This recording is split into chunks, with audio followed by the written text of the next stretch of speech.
Sir Alex Ferguson is widely regarded as one of the greatest football managers of all time, having led Manchester United to unprecedented success during his tenure from 1986 to 2013. Under his leadership, United transformed into a dominant force in English and European football.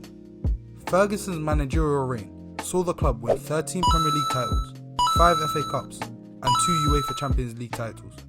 Known for his tactical acumen, ability to develop young talent, and fierce competitive spirit, Ferguson's era at Manchester United was marked by a commitment to attacking football, a never-say-die attitude, and a series of iconic moments that have cemented his legacy in football history.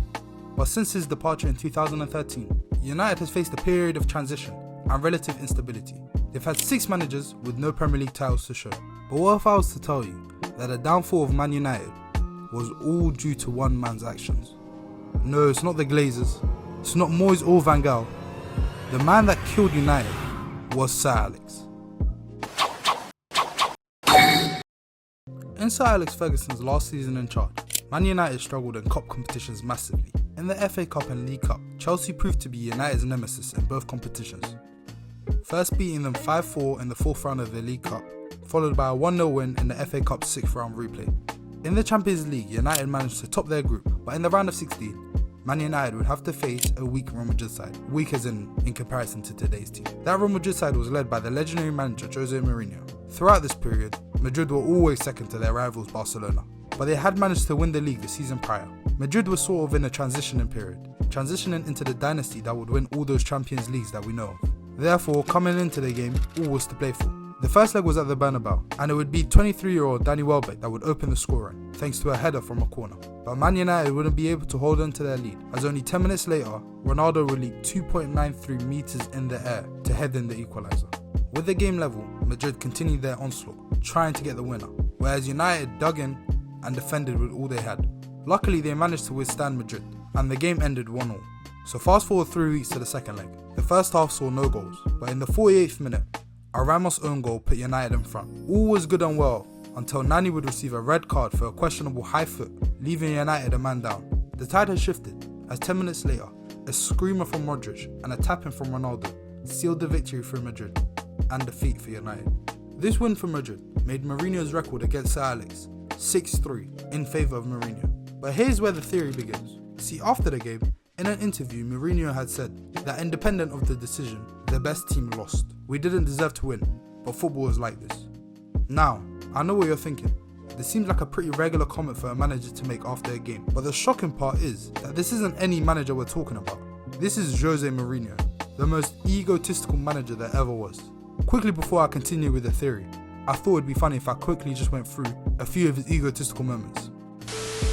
First up is when Mourinho had first joined Chelsea. I'm European champion, so I'm not one of the bottle. I think I'm a special one. Secondly, we got the beef with Arsene Wenger. You know, he is a specialist in failure. I'm not. Fight back, nigga! Fight back, nigga! Fight back! Fight back! Thirdly, we got the time when Spurs beat United 3-0 at Old Trafford, and Mourinho had to say this about the game. 3-0, but also mean 3 premierships, and I won more premierships alone than the other 19 managers together. 3 for me and 2 for them. Respect, respect, respect, man, respect, respect. Next up is when he won the 2005 League Cup, and instead of being gassed, he turned the interview into a rant. You sound as though you're feeling the pressure. I'm not feeling the pressure, no. You cannot put pressure on me. No chance. No chance. I read a lot of times during this week that I have to prove a lot in English football. Sir Alex is the only one European champion in this country. Nobody else. So I have to prove what? And lastly, how could I forget his touchline celebrations?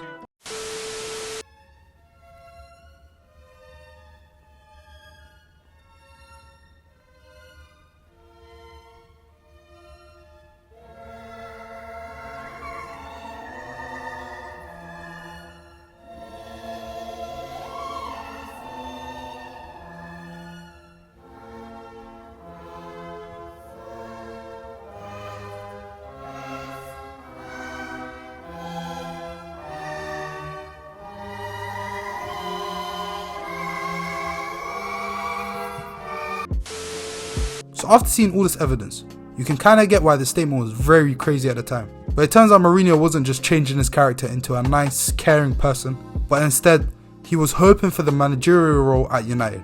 All throughout the season, rumours were circling over Fergie's departure. These rumours started last year as United finished second to City due to the Aguero moment, and in an interview after the match, Sir Alex had said, "I'm a dinosaur," referring that he was too old for this, his tactics of old may not work in the ever-changing game.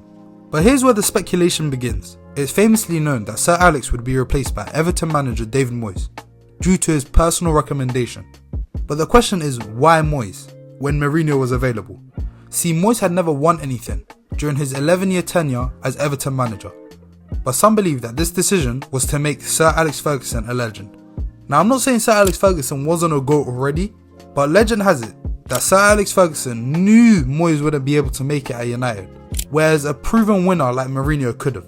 The theory states that Moyes was brought in to make the fans miss Sir Alex Ferguson's winning ways, therefore cementing his legacy at the club. Additionally, the fact that Moyes and Mourinho both had gotten the opportunity to manage United, and of course we know how that went. Mourinho went on to win the Europa League, FA Cup and Community Shield. So it makes you question, why did Sir Alex go for Moyes? To add fuel to the fire, Jose Mourinho is said to have broken down in tears at the news that David Moyes had been given the Manchester United job. This allegation is contained in a book by the respected Spanish journalist Diego Torres. Now obviously this is just an allegation, but if it is true, then it would be mind-blowing that United's greatest hero would become their biggest villain.